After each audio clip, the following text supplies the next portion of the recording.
Police का नाम आते ही लोग डरने लग जाते हैं, लेकिन कुछ लोग ऐसे भी होते हैं जो कि पुलिस के नाम से डरते नहीं बल्कि उल्टा पुलिस को चार बातें सुना देते हैं। आप लोग भी देखते होंगे आसपास कोई ना कोई इंसान ऐसा जरूर मिलता है। ऐसे इंसान वे क्यों करते हैं? क्या वे बेवकूफ़ हैं या फिर उनमें समझ नहीं है? ऐसा कुछ भी नहीं है। ना वे बदतमीज़ है ना वे बेवकूफ़ हैं, बल्कि उनको पता है कि उनके अधिकार क्या, उनके राइट्स क्या है। पुलिस किस हद तक जा सकती है, और पुलिस वाले को जब पता लग जाता है कि सामने वाले को नॉलेज है तो वो भी सही तरीके से बात करते हैं कि उसको पता है अगर उसको लॉ की नॉलेज है तो उसको एडवोकेट की भी पता है, उसको कोर्ट का भी पता होगा, उल्टा वो मेरी नौकरी पर ही बात ले आएगा। तो आज हम बात करते हैं आपके राइट्स के बारे में, आपके अधिकारों के बारे में। अगर आप पुलिस स्टेशन जाते हैं या पुलिस आपको बुलाती है तो ऐसे में आपके क्या राइट्स हैं, क्या अधिकार हैं, जिनके थ्रू आपको ये नॉलेज मिले कि भी पुलिस किस हद तक जा सकती है और मैं पुलिस का क्या बिगाड़ सकता हूँ, मेरे अपने क्या राइट्स होंगे। उससे नतीजा ये निकलेगा कि पुलिस सही तरीके से आपको ट्रीट करेगी। नमस्कार दोस्तों, मैं हूं एडवोकेट धीरज कुमार, को स्वागत करता हूं आज की वीडियो में।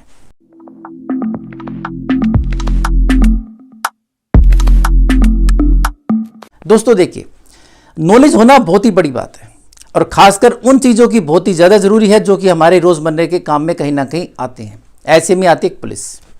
सपोज कीजिए पुलिस ने आपको बुलाया है किसी केस के बारे में, या फिर आप खुद पुलिस स्टेशन गए हैं किसी कंप्लेंट के लिए। कंप्लेंट करने के लिए गए तो आपको कंप्लेंट करने का राइट है। अगर आपको वहां जाकर पता लगता है कि पुलिस ने आपको किसी बात के लिए बुलाया है, कोई ऑफेंस ऐसा हुआ है और आपको लगता है कि भी ये झूठी कंप्लेंट है, मेरे खिलाफ दी गई है, तो आपको उस वक्त भी ये राइट होता है कि आप अपनी कंप्लेंट वहां पर कर सकें। तो आपको सबसे पहले क्या करना है? अपनी कंप्लेंट करनी है।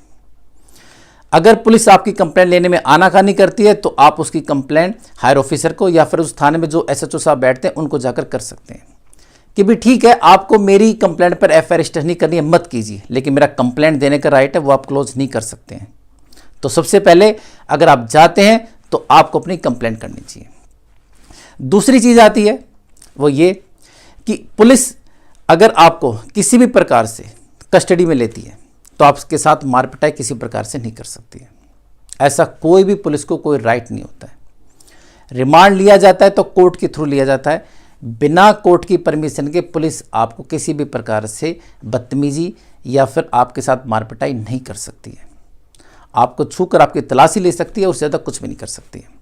इन अगर राइट्स की बात करें तो वो सेक्शन 46 में बताए हुए हैं। उसमें बताया हुआ है कि भी कोई इंसान अगर पुलिस उसको अरेस्ट करना चाहती है तो उसको छुएगी, उसको चेक कर सकती है। अगर वो अवरोध करता है, मना करता है, आनाकानी करता है, तो ऐसी कंडीशन में उसके साथ भाई जैसे भी उसको दबोचना हुआ या फिर हिरासत में लेना हुआ या और पुलिस वालों को बुला करके उसको पकड़ सकती है।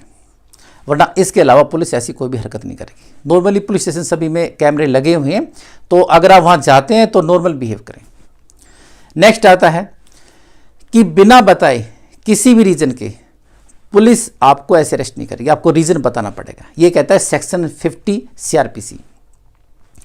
अगर पुलिस आपको बुलाती है और आपसे किसी प्रकार से ये नहीं बताती कि कंप्लेंट क्या है और बिना किसी परेशान किए, मतलब बिना किसी कारण बताए आपको परेशान करती है, तो ऐसे में आप कह सकते हैं भी सेक्शन 50 सीआरपीसी क्रिस्टल क्लियर कहता है कि आपको मुझे बताना पड़ेगा कि आपने मुझे यहाँ क्यों बुलाया। जैसे आप लोग नॉर्मली पुलिस स्टेशन में बुलाए जाते हैं तो पुलिस इंक्वायरी करना स्टार्ट करे, ये नहीं बताएगी कंप्लेंट किस आदमी ने की है, क्या बात हुई है, कौन है जिसने कि एफआईआर रजिस्टर करवाई है या फिर यहाँ शिकायत देकर गया है।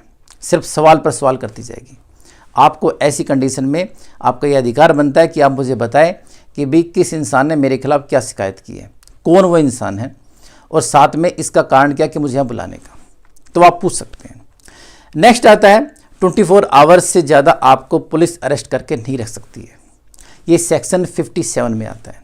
57 कहता है कि अगर कोई भी इंसान आपने अगर उसको अरेस्ट किया है, आपको अरेस्ट करके कोर्ट के सामने पेश करना तो 24 घंटे के अंदर ही करना पड़ेगा। लेकिन आपने देखा कि पुलिस सुबह बुलाएगी, शाम को अरेस्ट दिखाएगी, भी अब शाम को अरेस्ट किया है, इसके बाद आपको मजिस्ट्रेट के सामने फिर नेक्स्ट डे ले जाएगी, सारी रात वहीं रखेगी थाने में, ताकि अपोजिट पार्टी जिसने कंप्लेंट की है उसको थोड़ा खुश किया जा सके। ऐसे में जब भी आप मजिस्ट्रेट साहब के सामने जाए, साफ स्पष्ट कहे कि मुझे सुबह अरेस्ट किया गया था और अब आपके सामने अगले दिन शाम को पेश किया है, जबकि 24 घंटे में आपके सामने पेश करना चाहिए था। अपनी ये कंप्लेंट उसी वक्त ही मजिस्ट्रेट साहब को रिटर्न में लिखवाएं और कोर्ट की भी ये ड्यूटी बनती है कि आपने जो बोला है उसको लिखा जाए। तो ऐसे में अगर आपके साथ ऐसा कुछ भी होता है तो सीधे जा करके साफ स्पष्ट किया कि मुझे इतने बजे पुलिस स्टेशन बुलाया गया था और तभी से मुझे अंदर रखा गया है, अरेस्ट किया गया है, अरेस्ट डाली गई है या पेपरों में झूठ लिखा हुआ है, तो आप मेरी कंप्लेंट रजिस्टर करें। और पुलिस ने कि अगर खिलाफ आपने कंप्लेंट की है, मजिस्ट्रेट साहब ने लिख दी, तो समझ लीजिए उनकी नौकरी जाएगी। तो अपना ये राइट आपको पता होना चाहिए। सेक्शन 57 में ये चीज़ लिखी। इसके अलावा सेक्शन 56 को भी जाने। सेक्शन 56 कहता है कि अगर पुलिस ने कोई भी एफआईआर रजिस्टर की है तो उसकी वो कंप्लेंट मजिस्ट्रेट साहब को करेगा। मजिस्ट्रेट साहब को उसको कंप्लेंट करनी पड़ेगी कि भी ये हमारे यहाँ शिकायत आई है या हमने ये इसके ऊपर एफआईआर रजिस्टर की है, तो मजिस्ट्रेट को उसको कॉन्टैक्ट करके बताना पड़ता है, एक कॉपी वहाँ भेजनी पड़ती है। इसके अलावा नेक्स्ट आता है कि अगर पुलिस ने आपको अरेस्ट किया है तो आपका मेडिकल भी कराना होगा और मेडिकल के साथ साथ आपके खाने पीने का भी ध्यान रखना होगा। सेक्शन 55A वो क्रिस्टल क्लियर कहता है कि अगर आप किसी भी प्रकार से किसी भी व्यक्ति को अरेस्ट करते हैं तो आपको उसके स्वास्थ्य का ध्यान रखना है, उसको खाना देना पड़ेगा और खाना भी ऐसा ना हो जो वो इंसान खाना खा सके, उसके खाने लायक हो। इसके अलावा उसका मेडिकल भी करवाना है। सेक्शन 53 में मेडिकल के बारे में लिखा हुआ है कि भी आपको उसका मेडिकल करवाना, उसको लेकर जाना है जो भी पास में आपके हॉस्पिटल है, वहाँ उसको चेकअप करवाना है। चेकअप करवाने के बाद ही उसको मजिस्ट्रेट के सामने पेश करना है। तो अगर आपको पुलिस ने अरेस्ट किया है तो आपका मेडिकल भी करवाएगी और आपको खाना भी खिलाएगी। अगर ऐसे में कुछ भी नहीं होता है, वैसे तो मेडिकल तो करवाते वरना उनकी नौकरी से जाती है। अगर खाने पीने में किसी प्रकार की कोई भी कोताही बरती गई है तो आप उसके लिए भी मजिस्ट्रेट के सामने जब पेश हो तो कहलवा सकते हैं, उनसे लिखवा सकते हैं कि भी मेरी आप कंप्लेंट लिखिए कि मुझे वहाँ प्रॉपर फूड नहीं दिया गया। तो इस प्रकार से पुलिस वालों के खिलाफ ही एक्शन हो जाता है। नेक्स्ट आता है कि अगर पुलिस किसी को भी अरेस्ट करती है, आप पुलिस स्टेशन गए हैं, तो आपको हथकड़ी नहीं पहनाएंगी। मतलब कि भी जैसे हथकड़ी पहनाते हैं, हथकड़ी जब भी पहनाई जाती है जब आपको किसी भी केस में सज़ा मिल चुकी है या फिर आपने कोई ऐसा बड़ा क्राइम किया हुआ और उसके लिए पुलिस ने कोर्ट से आपके लिए परमिशन ली हुई है कि भी ये इंसान भाग सकता है या इसके खिलाफ जो ऑफेंस है वो ज़्यादा सीरियस है, तो ऐसी कंडीशन में ही सिर्फ हथकड़ी आपको लगवाई जा सकती है, वरना हथकड़ी नहीं लगाई जाएगी। आपको सिर्फ पुलिस अपने हाथ से आपका हाथ पकड़ेगी और तब आपको लेकर जाएगी, तब आपको कोर्ट के सामने पेश करेगी। अगर पुलिस किसी भी प्रकार से आपका रिमांड लेती है, रिमांड में होती है पूछताछ करना, भाई कोई ऑफेंस हुआ है तो भी उस जगह ले जाएंगे, आपसे पूछताछ करेंगे। ऐसी कंडीशन में आपको प्रॉपर फूड तो दिया जाता है, साथ में 48 आवर्स हर 48 घंटे के बाद, मतलब 2 दिन के अंदर आपका मेडिकल करवाना होता है। तो अगर आप चाहते हैं कि कोर्ट से कि भी मेरा डेली मेडिकल करवाया जाए, कि भाई मुझे नहीं कराना कि 48 आवर्स में मेरा मेडिकल हो, तो 24 आवर्स की भी कोर्ट से परमिशन ले सकते हैं। जैसे नॉर्मली आपने देखा होगा कि केस में लोगों को पेश किया जाता है तो पुलिस कहती है हमको रिमांड चाहिए, कोर्ट कहती है ठीक है मैं तो उनको दे रही हूँ रिमांड, और ये अपना जाकर जो इंक्वायरी करनी है वो करवाएं। तो ऐसे में परमिशन ली जा सकती है मजिस्ट्रेट साहब से उसी वकील साहब के द्वारा कि भी मेरे क्लाइंट से अगर कोई पूछताछ करनी है तो मेरे सामने करवाई जाए, मतलब मुझे बुलाकर ही पूछताछ हो, इसके अलावा उससे कुछ नहीं पूछा जाएगा। दूसरा, उसको प्रॉपर फूड अगर हम घर का देना चाहे तो घर का फूड भी उसको अलाउ किया जा सकता है। इसके अलावा उसका हर 24 आवर्स में 24 घंटे में उसका मेडिकल हो। और ये सारी कार्रवाई वकील साहब के सामने भी हो सकती है। वकील साहब किसी जूनियर को अपॉइंट कर सकते हैं या उनके फैमिली मेम्बर को भी अपॉइंट कर सकते हैं कि भी उनके सामने सारी कार्रवाई की जाए। और साथ में ये भी परमिशन ली जा सकती है कि वीडियो कॉन्फ्रेंस, मतलब कि आप वीडियो रिकॉर्डिंग भी उनकी करवा सकते हैं। आप चाहे तो कोर्ट ये परमिशन आपको दे सकती है। तो ये सब आपके अधिकार हैं जो आप कोर्ट से मांग सकते हैं या पुलिस स्टेशन में जाते हैं तो आपको पता होने चाहिए। सूचना का अधिकार, कोई भी इंसान अगर पुलिस स्टेशन जाता है, पुलिस को अरेस्ट करती है, तो उसका अपना राइट है कि वो अपने घर वालों को इन्फॉर्म कर सके, तो उसको टेलीफोन या कॉल जो भी कुछ है उसको अवेलेबल करवाया जाए। वैसे तो आजकल के टाइम में सभी के पास मोबाइल होते हैं, तो हर इंसान अपने घर वालों को, फैमिली मेम्बर को इन्फॉर्म कर सकता है। पुलिस की ड्यूटी भी होती है और पुलिस उसके लिए उस बात को मेंशन भी करके रखती है। अगर आप पुलिस स्टेशन जाते हैं, आपके खिलाफ कोई ऐसा ऑफेंस पाया जाता है जो कि जमानती है, सेक्शन 436 में आता है, तो पुलिस आपको उस वक्त ही जमानत भी देगी। मतलब जरूरी नहीं है कि आपको हर चीज़ के लिए कोर्ट के सामने पेश किया जाएगा। अर्नेस्ट कुमार की एक जजमेंट है जो कि कहती है कि 7 साल तक की सजा वाले केसों में पुलिस की पावर है कि वो थाने में ही जमानत दे सकें, अगर वो ऑफेंस नॉन अवेलेबल है तो भी।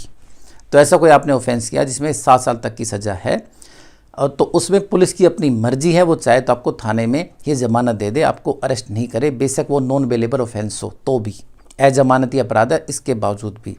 अगर जमानती अपराध है तो आपको जमानत उनको पुलिस स्टेशन में ही देनी पड़ेगी।